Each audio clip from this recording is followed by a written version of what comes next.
Hello.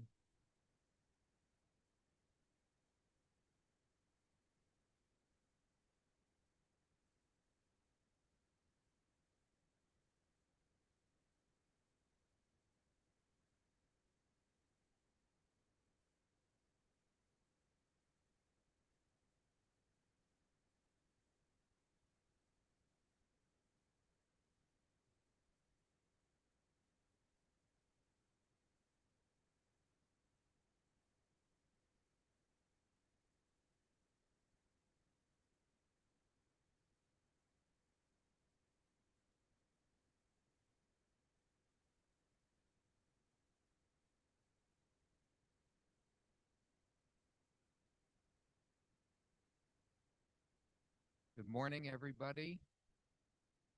I think we're going to get started.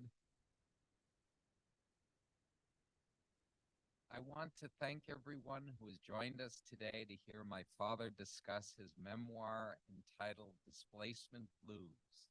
We really appreciate that you are here today. My father's story is really miraculous. My dad, his 7-year-old older sister, and my grandparents were in hiding in Antwerp for approximately 2 years after the Nazi occupation of Belgium until they were liberated by the Allies in 1944.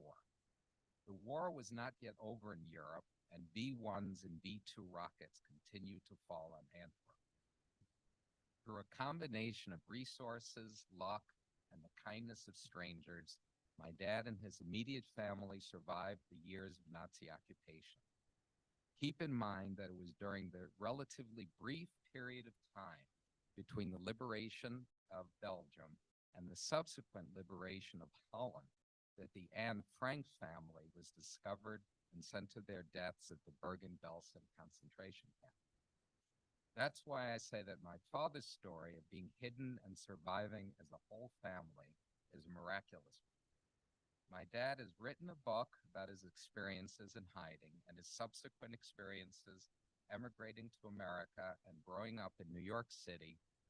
He started off briefly in Chicago, but mostly was New York City, and ultimately entering academia as a professor of engineering. His book is for sale this morning, which he would gladly autograph for the incredible price of $20 a copy, and all of the proceeds go to the synagogue. Without further ado, I turn this morning over to my dad, Henry Stark.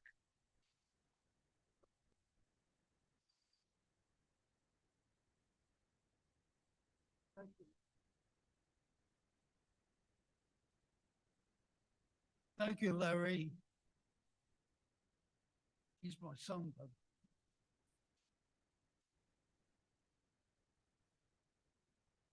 good morning, everybody.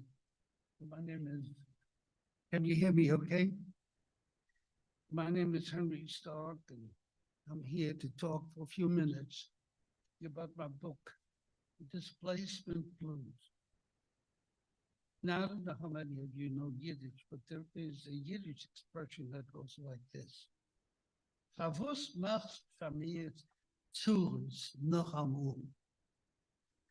Well, roughly translated into English, it's what Oliver Hardy said to Stan Laurel. Another fine mess you got me into. It describes my reaction to when my son Larry, who should have known better, said, Dad, I want you to give a talk about your book to my congregation. I will not take no for an answer. Besides, it's for a good cause, and maybe we'll sell a few books. And make some much needed money for the shoe. It's not too loud. It's okay. Well, I don't like giving talks. I'm a nervous public speaker, even though I made my living as a professor. But speaking to students and speaking to real people are two different things. So when I now I'm going to give a talk, I start thinking of it's like getting a root canal at your dentist's office. But I try to overcome it. So let me tell you just a little bit about who I am. I was born on May 25th in 1938 in the city of Antwerp, Belgium. My older sister, Charlotte, died within weeks of when I was born, so I never got to meet her. My other sister, Edith, is alive, is 92, and lives in New York City. I'm going to see her soon at the bar mitzvah of her grandson, Ariel, in Brooklyn. So I'm a Holocaust survivor. There aren't that many of us left. We are relics of the past. And I want to briefly talk about how I survived the Holocaust and how I acclimatized to my life in America after the Stark family moved to America in 1949. Here are some interesting numbers you may not be aware of. At the beginning of World War II, but prior to the Nazi roundups in late 1941, about 55,000 Jews lived in Antwerp, and most of them were involved in the diamond industry. It's a skillful industry, by the way. You have to learn how to cut diamonds, how to sell them, how to polish them. It's not for people who are shy. Now, in 1941, there was a pogrom in Antwerp led by, of all people, the Antwerp police and the Flemish fascist party. After this pogrom, many Jews left, and then the real No More Mr. Nice Sky began at the end of 1941, when the Nazis began to round up of Belgian Jews, Antwerp Jews especially. At first, the only Jews they dared round up were Jews in Belgium who did not have Belgian citizenship. They were afraid of getting in trouble with the government. Those Jews that were picked up were sent to a concentration camp in the nearby city of Mechelen in Belgium, small city about halfway between Brussels and Antwerp. The Jews in Mechelen, there's a museum there now, and if you happen to be in Belgium, it's worth a visit. The Jews in Mechelen, the rounded up Jews in Mechelen, and they were sent in cattle cars to Auschwitz, and they were all exterminated. Soon after, the Jews in Belgium, even the ones who were citizens, were sent to Auschwitz to be exterminated. So whether you were a citizen or not didn't matter. And the same thing happened in France. At first, the Vichy government dealt with the Jewish problem by rounding up Jews who were not citizens. And the Jews who were citizens in France thought that they were safe. But in fact, the Germans sent them to Auschwitz also. At the age of 3.5, I knew none of this. After the pogroms, some 3,000 Jews went into hiding, including the Stark family, my family. I was sent to live with a Catholic family, and I could not understand why my mother abandoned me. I really loved my mother. My sister was put into a convent, and my parents went into hiding in an industrial town called Bonn. It's just outside of Antwerp. And And what's interesting is the Allies bombed like you wouldn't believe, and all them. They didn't have what they have today is good gun sites, and they end up killing a huge number of people and didn't destroy a single German factory. Today, of course, it would be different. Now, the Catholic family with whom I stayed were nice enough, fed me and protected me from Flemish collaborators and the Nazi Gestapo. The Germans were very clever. They told the Flemish collaborators, listen, for every Jew you turned in, you're going to get extra rations. And that was, that was a good motivation. Well, the family that hid me, they did it as follows. Whenever anybody came to the door or the bell rang or some visitor came, I had to go to the basement, which was just a place where the coal was stored for the winter. It wasn't a basement that had, kind of basement you might want to have in a suburban house. This is strictly where you put the coal for the winter. Now, whenever I got the whistle that it was safe to come out, I would then walk up the stairs and join the family. And in those days, I had good hearing. And so when I heard, sorry about that, I knew it was safe to come up. This was a painful time for my mother. On rare occasions, when she felt it was safe to come and visit me, she would appear briefly to hug me and see how I was doing. And each time she left, I felt like I was being abandoned one more time. It's terrible for me. On September 4th, 1944, Antwerp was liberated by the British 11th Armored Division.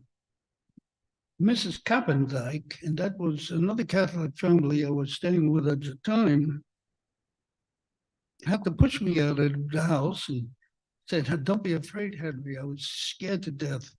It's okay to come out. The Germans are gone and you're safe. So at the age of 6, I took my first steps as a free person. What about the family? Were they safe? Not by a long shot. While the Germans were getting battered by the Red Army on the east, annihilated by the British in Africa, lost the air battle in the battle for Britain, and faced fresh armies from Americans, the Nazis' will to kill, especially Jews, was not abated.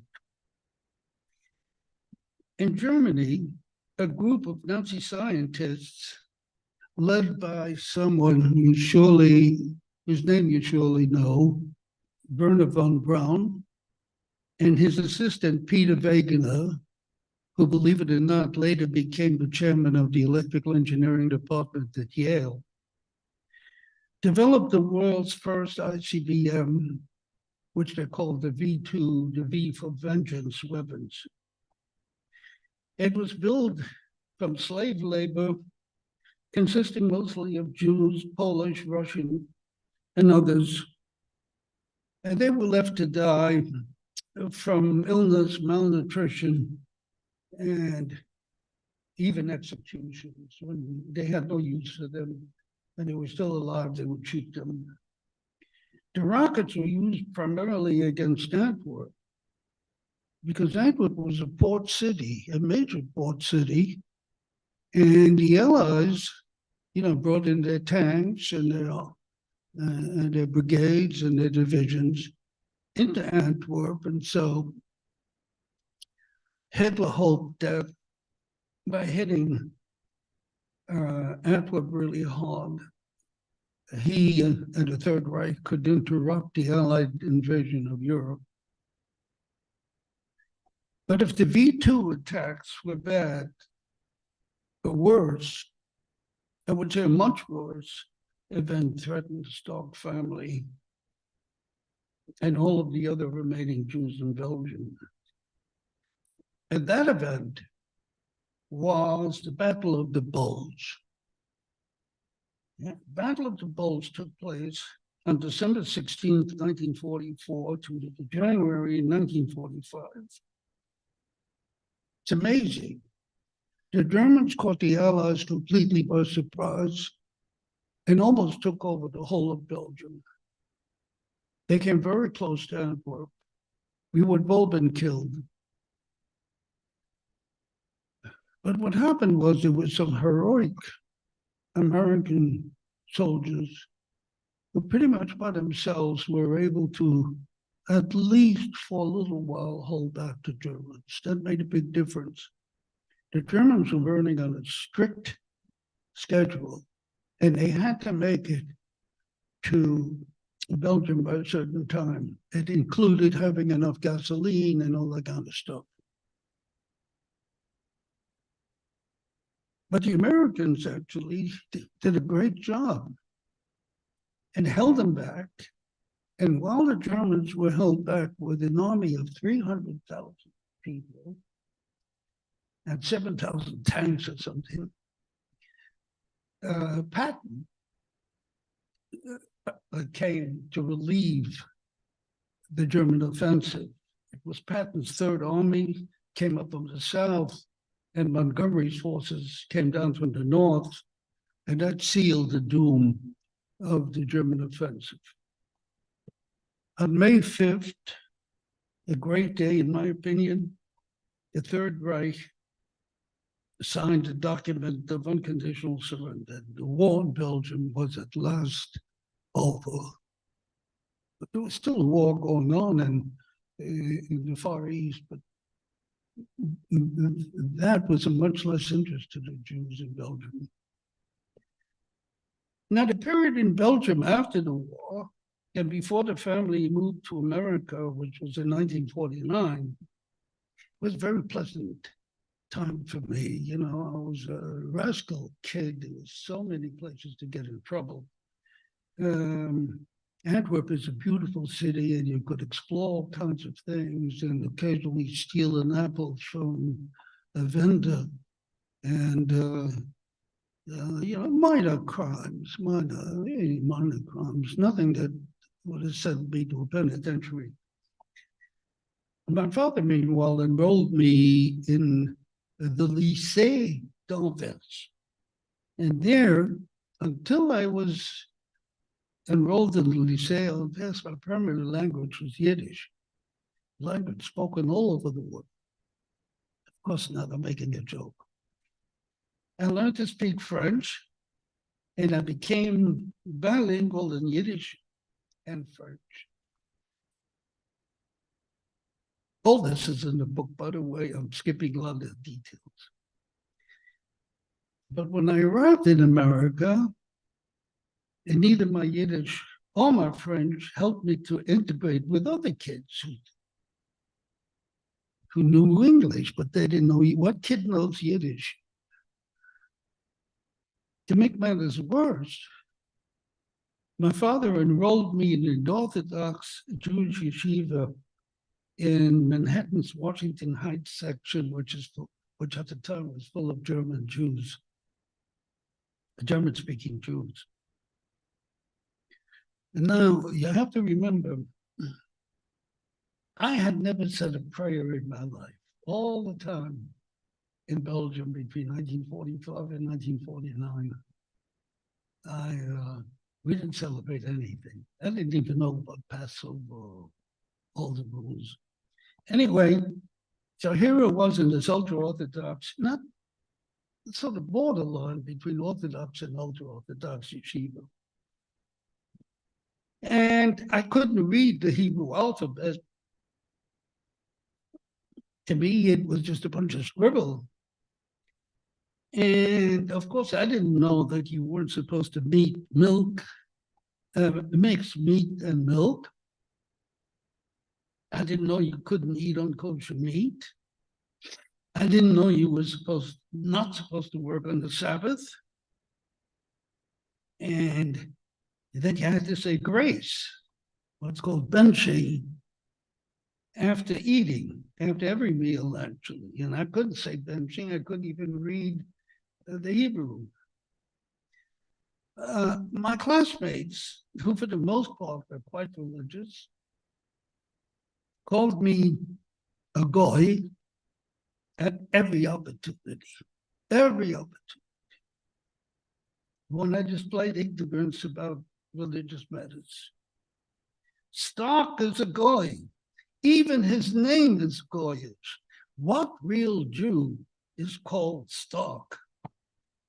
Well, actually, in Poland, my father's name was Stark, but we anglicized it to Stark. And to them, if it wasn't Rosenbaum or Rubinstein or whatever, it was a Goyish name.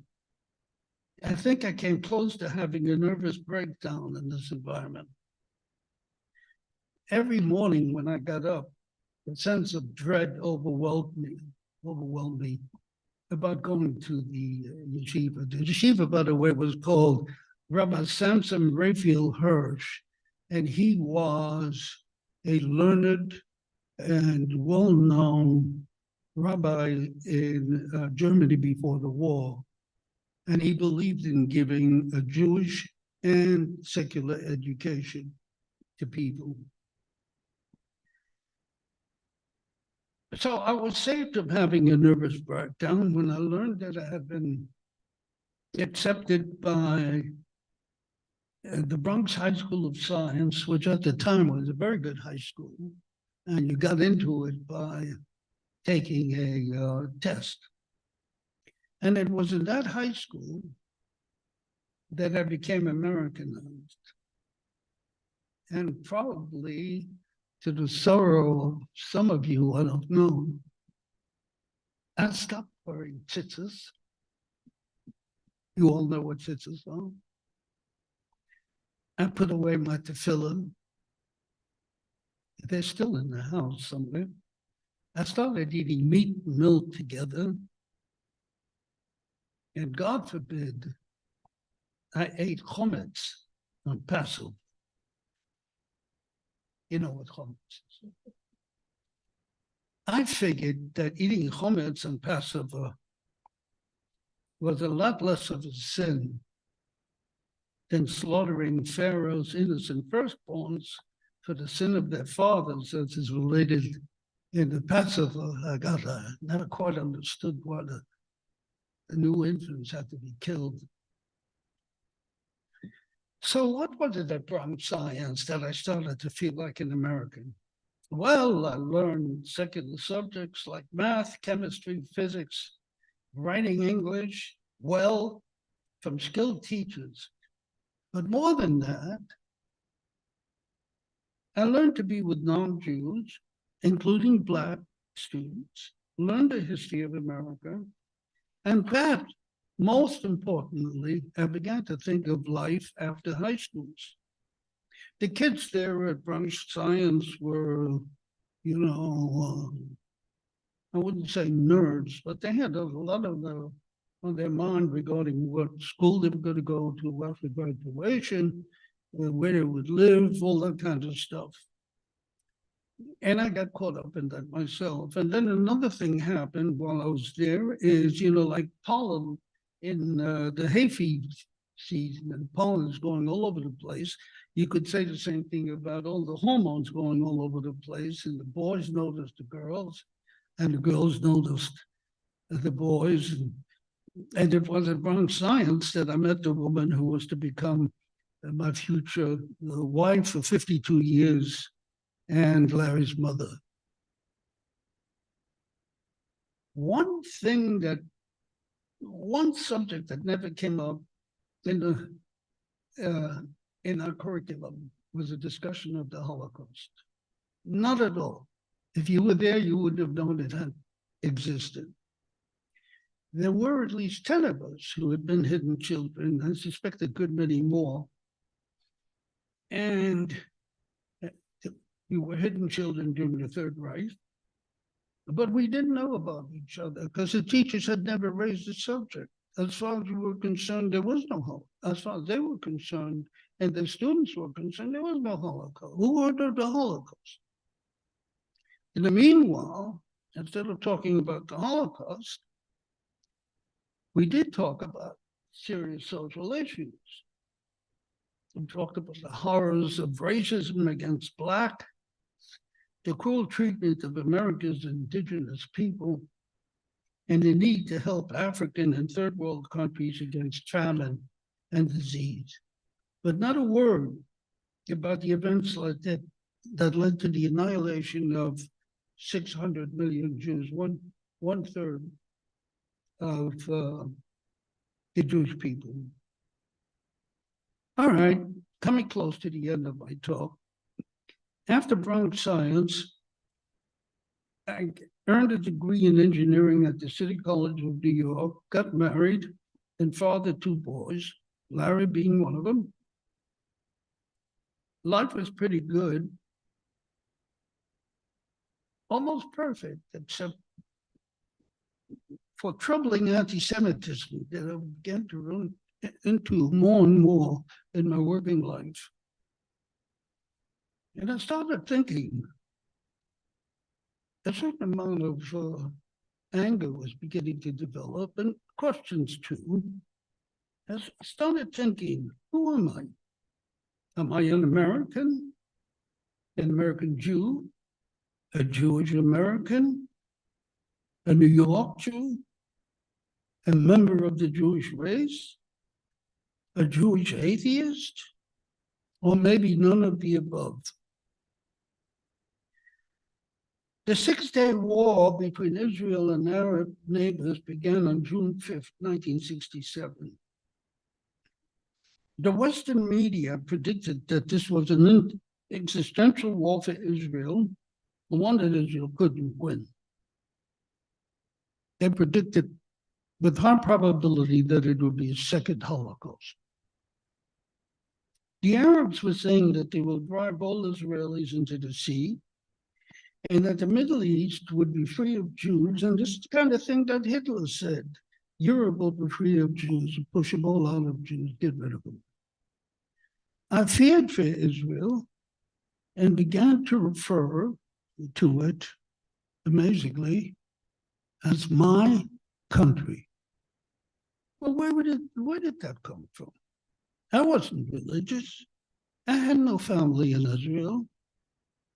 And I had never even been in the place.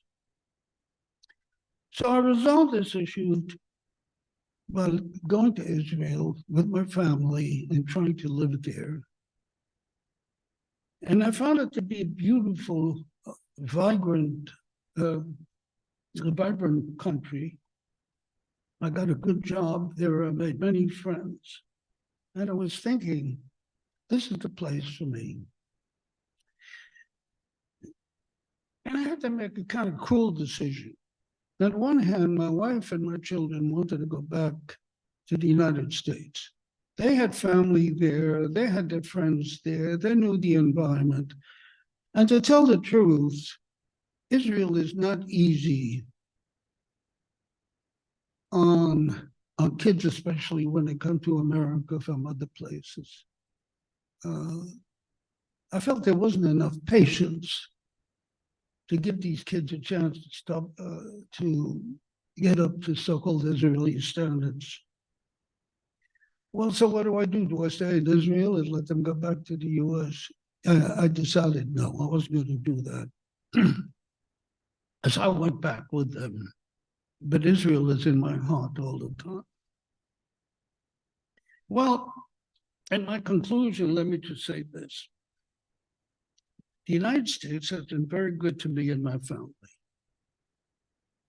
It is the greatest large country in the world. I don't want to compare it to Switzerland and Scandinavian countries. Yeah, they do very well, but they have none of the features, none of the features of the United States that deals with immigration and deals with all sorts of social issues.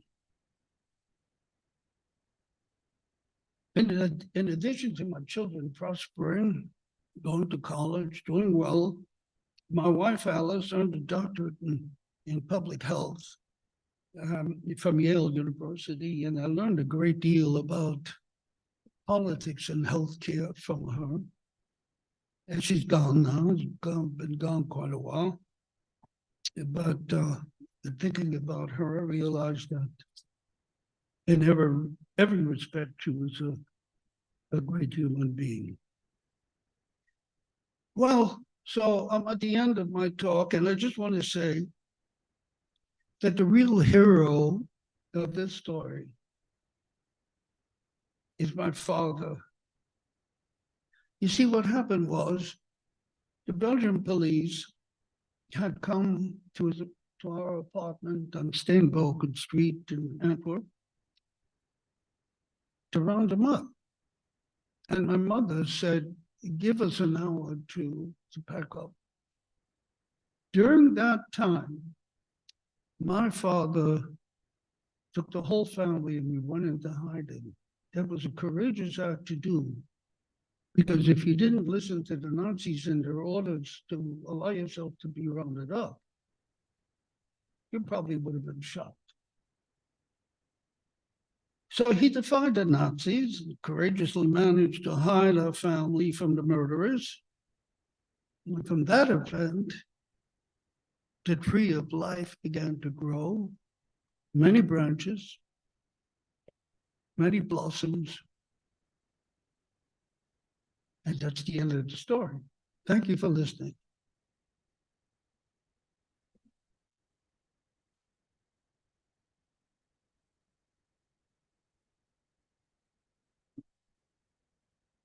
That's it.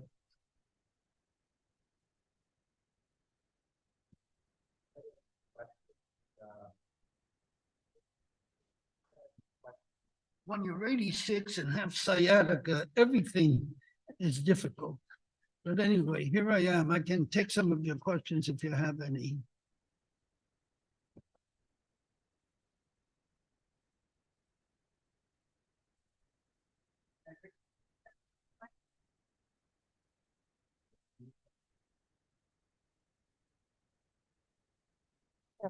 Oh,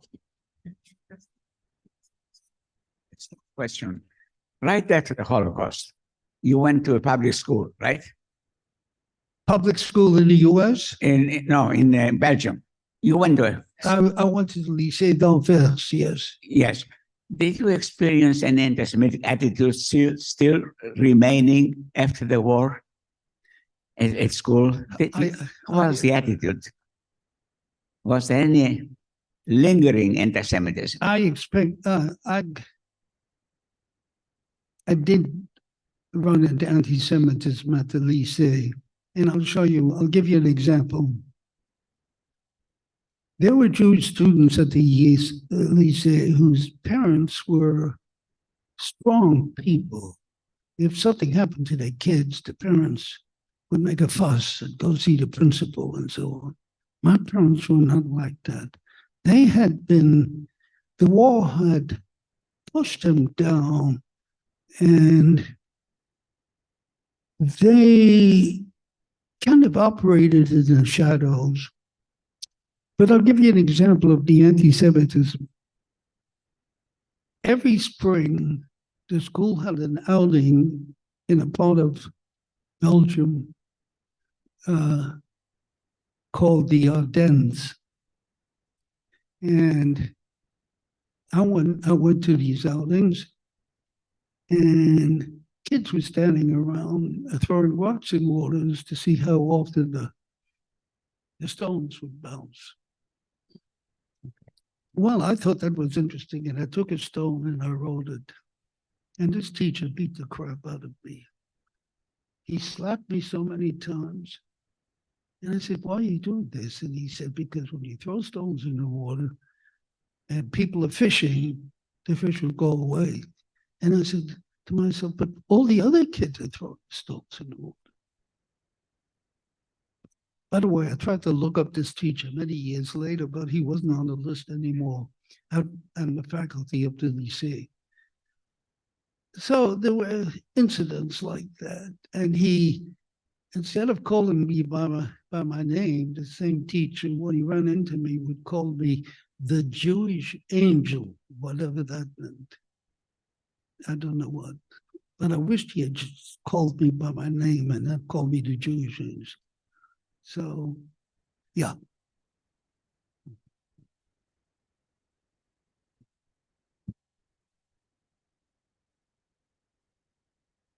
So during that time after the war, how did your father make a living? Where did you live? You had nothing at that point. Who helped the family? That is a terrific question. And I have to go into a little bit of detail. Just before my father went into hiding, all of his assets were diamonds. No money, really, diamonds. He didn't have a car, he didn't own a home, he didn't have any insurance, and he knew the Nazis were going to come to pick him up. He went down to the basement, removed the brick, put all the diamonds behind this brick, sealed it up again, and hoped for the best. When the war was over, on September 4th, when we were liberated, the war wasn't over, but that's when we were liberated. The first thing he did was to run to the basement to see if that brick is still in place. And when he removed the brick, using a chisel, all the diamonds were still there. And that brought us back into a sort of middle-class life. But that's how we did it.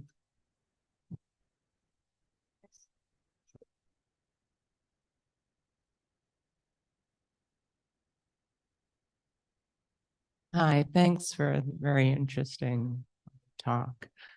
I'm kind of curious, did you ever ask your father, or do you have any idea why he sent you to an Orthodox school in New York when clearly religion wasn't important to him, right? Because he didn't think it through. It's a very good question. So here he comes to America. His primary language is Yiddish. He knows a little bit of Flemish. That's how he got along in Antwerp. He knew just enough Flemish about buy groceries and stuff like that. So here we are in America. Nobody heard of Flemish. And his only language is Yiddish. And he hangs around with Orthodox Jews at the Diamond Dealers Center on 47th Street. And he says, what do I do with my son? And I said, well, you can send him to public school, PS 168. He said, what is a public school? What do I have to do? I said, well, you'll have to go and register him. Now, remember, he didn't know a single word of it. Other people said, why not put him into a yeshiva? He will learn. He'll get a Jewish education. And not only that, but that the yeshiva will charge you in accordance with your income. That's how I ended up at the yeshiva. He didn't think that through. He had no idea what effect it would have. And when I tell you I came close to having a nervous breakdown, it really happened. You see, after we ate, we had to bench. So the guys around me, they were very good at this. Mr. Alpert, who was our teacher, would point to one of them and say, Benny, I want you to do the benching. And the rest of us would follow. And Benny would say, oh, I don't know, and all that stuff. I had no idea what he's talking about. And but I had to go along with it. So I mumbled.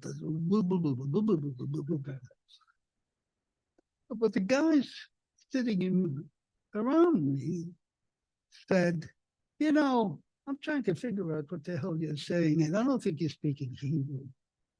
And so even benching for me became a nightmare. And I tried to hide behind the guy in front of me so I couldn't be called. No, he didn't think it through. He was actually a victim of the whole thing, even though he did not end up in concentration camp, but he was victimized by all of that. He had lost after the war, and in America, he sort of had lost his vinegar, spit and vinegar. I think he just wore out.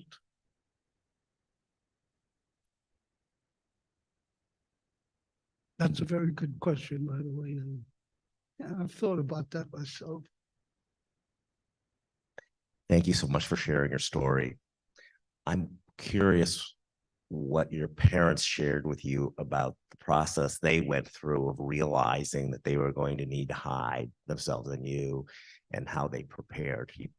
You told about the diamonds, but there must be quite a bit Larry, more to help the me with story. that question. Help me with that question. It was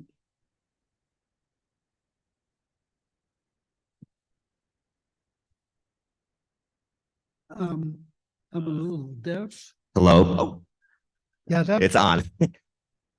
I was asking about what your parents shared with you about their experience of realizing they were going to need to hide, and then prepare. They must have planned, or they wouldn't have been able to run away in an hour. they had did some planning when they heard of the roundups, but they didn't share anything with me. I had no idea what was going on. I had never heard of Hitler. I didn't know about anti-Semitism. I knew nothing. They just did what they did. They were not, in other words, what you might call modern, thoughtful parents. They were fine parents, full of love, but there were no guides for me. Once I came to America, I signed my own report cards. I never told about graduating high school. They never came to that. They skipped the parents, teachers associations because they couldn't talk to anybody. They only knew Yiddish, and their English wasn't good enough. And their English wasn't good enough. So my father had never been a citizen in his whole life. He was born in Poland, left Poland when they wanted to recruit him for the army. In Belgium,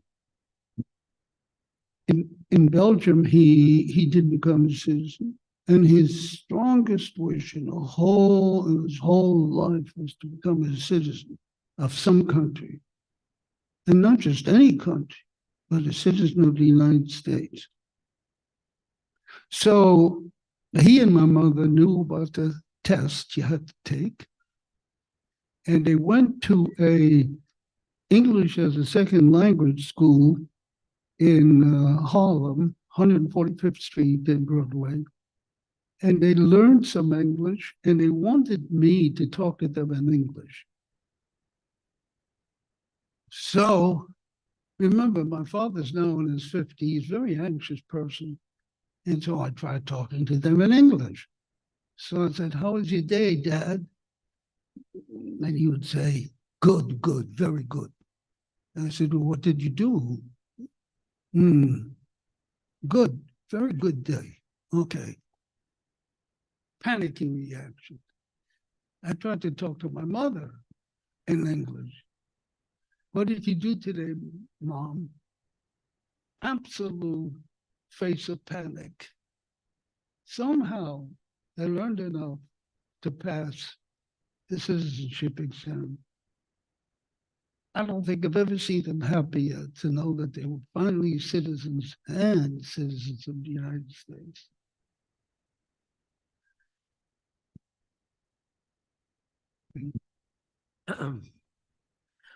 I've heard that Holocaust survivors are very deeply affected by what's going on now in the Middle East. And also, as a long-term professor, are you surprised by what's happening on campus, the level of anti-Semitism and No, anti-Israel, protests?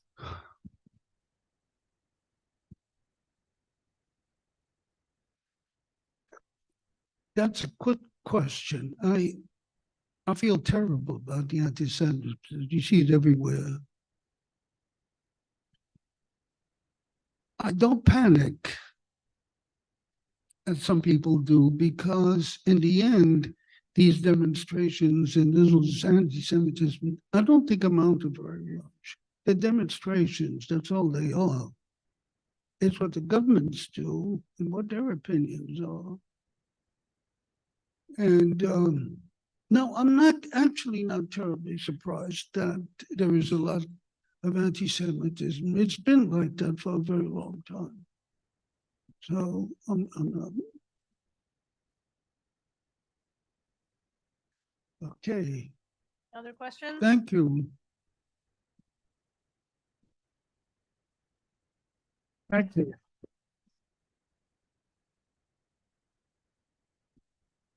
Okay, Just to repeat, my dad's book is for sale. It's $20 a copy, and all of the proceeds go to the synagogue. Well, thank you so much for showing up. All right, you doing okay? yeah, Good, fine. good. Okay. Why don't you sit at the table? That would You help. can sign and Yeah, and then you have to Oh, stand. there's also okay. some food too. I'm gonna sit- I have a bad case of sciatica.